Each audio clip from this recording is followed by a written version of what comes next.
ये रघुवंश कैसे बना, ये कथा हमें सुनाइए। तो आज भोले बाबा कहते हैं, सुनो देवी, महाराज रघु जो है इसी सूर्यवंश के राजा, ये इतने बड़े दानी थे, इतने बड़े कि दान में इनका कोई सामना कर ही नहीं पाया।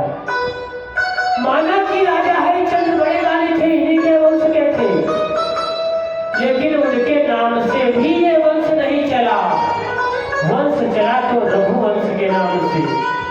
इसीलिए तो गोस्वामी जी लिखते हैं कि रघुकुल रीति सदा चली आई, रघुकुल रीत सदा चली आई, रघुकुल रीत सदा चली आई, रघुकुल रीत सदा चली आई, रघुकुल रीत सदा चली आई। सो प्राण जाए पर वचन न जाई, प्राण जाए पर वचन न जाई, रघुकुल रीत सदा चली आई, रघुकुल रीत सदा चली आई। सो प्राण जाए पर वचन न जाई, प्राण जाए पर वचन न जाई, प्राण जाए पर वचन न जाई, प्राण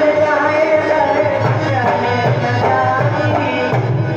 इस वंश की खास बात थी कि रघुवंश में भले प्राण चले जाए लेकिन वचन नहीं गवाते थे मिथ्या। तो इस वंश का नाम क्यों पड़ा? तो महाराज रघु जो है बड़े दानी थे, इनके यहाँ 60,000 रानियां थी। और एक दिन की बात, अपनी नारियों के साथ सभी 60,000 रानियां हैं, एक तीर्थ यात्रा के लिए महाराज रघु निकलते हैं। और महाराज रघु जैसे ही निकले, अब क्या था, एक तीर्थ पर क्या देखा कि एक पंडित जी हैं, वो इनकी एक रानी से बातें कर रहे हैं। आज जैसे ही ये दृश्य महाराज रघु ने देखा, अपने सेनापति से कहा इन पंडित जी को दरबार में पेश करना कर। आज जैसे इतनी बात कही तो महाराज रघु का दरबार लगा। अगले दिन वही पंडित जी आए। आज पंडित जी कहने लगे, महाराज हमें बुलाया? रघु कहने लगे, हाँ पंडित जी हमने आपको बुलाया। क्यों पंडित जी? कल आप हमारी एक महारानी से बातें कर रहे थे। पंडित जी सोचने लगे इसमें झूठ बोलने की क्या बात है। हाँ महाराज हम बातें कर रहे थे। तो क्या तुम्हें वो महारानी अच्छी लगी? ऐसे ही बोला रघु ने, क्या आपको वो महारानी अच्छी लगी? पंडित जी कहते हैं हाँ हमें अच्छी लगी। तो आज महाराज रघु कहते हैं कि आप महारानी को दान में लोगे? पंडित जी कहते हैं हाँ क्यों नहीं महाराज। आज महाराज रघु के 60,000 रानियां हैं, तो पता नहीं कौन वाली को देख रहे होंगे पंडित जी। तो आज महाराज रघु ने सारी रानियों को लाइन में लगा दिया। अब पंडित जी से कहते हैं, पंडित जी इसमें से देखो कौन थी वो। आज महाराज रघु देख रहे पंडित जी, जिसको देखते वो उनसे सुंदर, वो उनसे सुंदर, समझ में नहीं आ रहा कौन थी। तो महाराज रघु पंडित जी से पूछने लगे, आपको कोई पसंद आई? तो पंडित जी कहते हैं पसंद के हमें तो सारी रानियां पसंद है। तो आज महाराज रघु का दिल देखो, महाराज रघु कहते हैं क्या हम सारी रानियां तुम्हें दान में दे देंगे, लो लोगे? और पंडित जी बड़ा प्रसन्न हो गए, कहने लगे क्यों नहीं महाराज।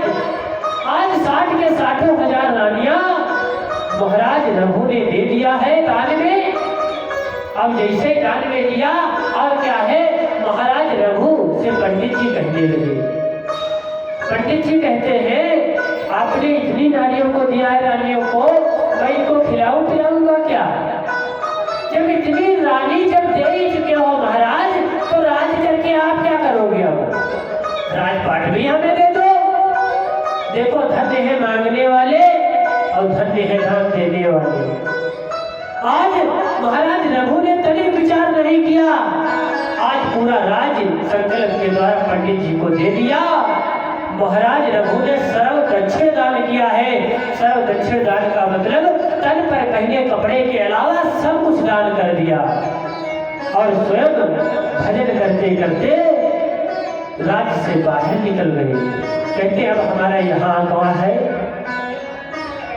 कि मन लागो मेरो यारे फकीरी में, मन लगा मेरा राम फकीरी में, मन लगा मेरा राम फकीरी में, मन लगा मेरा राम फकीरी में, मन लगा मेरा राम फकीरी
जंगल में ऐसे ही घूम रहे थे, भगवान का नाम लेते लेते जा रहे हैं।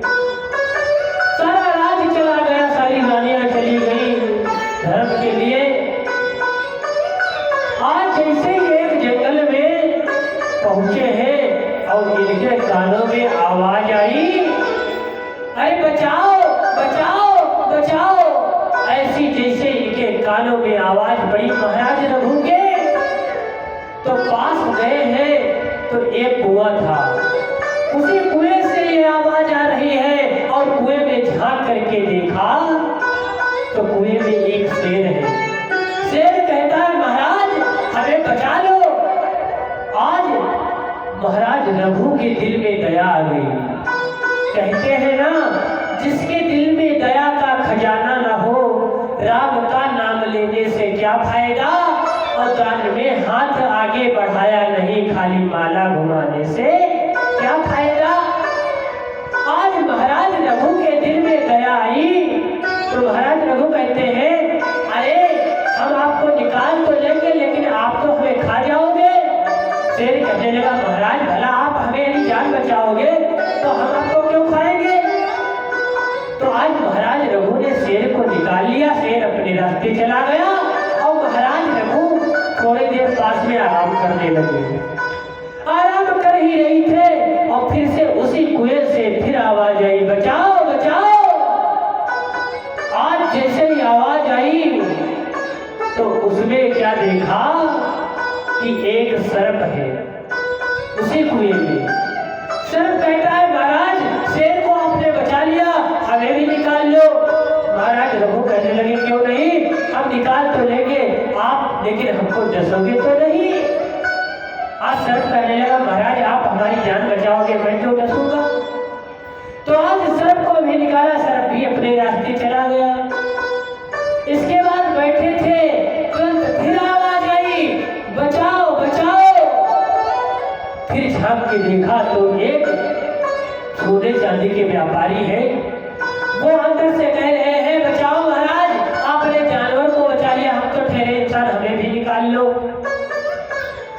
आज महाराज रघु उनको भी निकाल लेते हैं, परिचय दिया तो सुनार वो कहने लगे मेरे सोने चांदी की दुकान थोड़ा पड़ोस में है, अब कभी जरूरत हो महाराज तो आप आइएगा, स्वागत है आपका, और मैं आपका एहसान कभी नहीं भूलूंगा। वो भी अपने रास्ते चला गया। अब क्या है, एक दिन की बात, जो शेर को बचाया था जंगल में घूम रहे थे, जोरदार दहाड़ लगा के शेर सामने आ गया, खाने के लिए दौड़ा, लेकिन जब देखा तो ये वही महाराज है, इन्होंने तो हमारी जान बचाई थी, हम क्यों खाए। तब शेर सोचने लगा क्यों ना हो मैं इनका एहसान चुका दूं, हमारी जान बचाई थी तो इनका एहसान जो है मैं चुका दूं।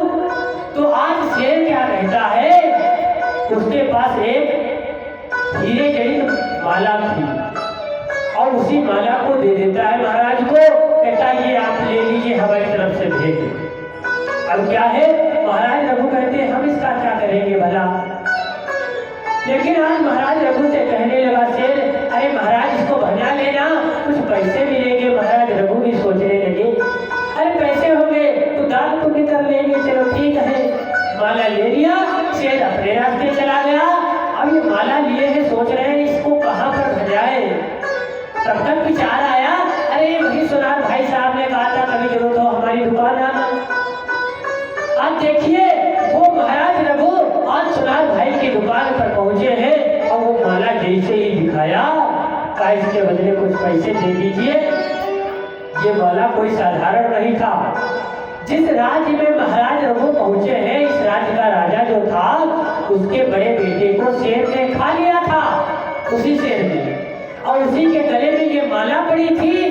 जब ये माला को देखा तो राजा ने ऐलान करवा दिया था जो भी मेरे बेटे के कातिल को ढूंढेगा मैं इसको अपनी आधी रानी दिखा दूंगा।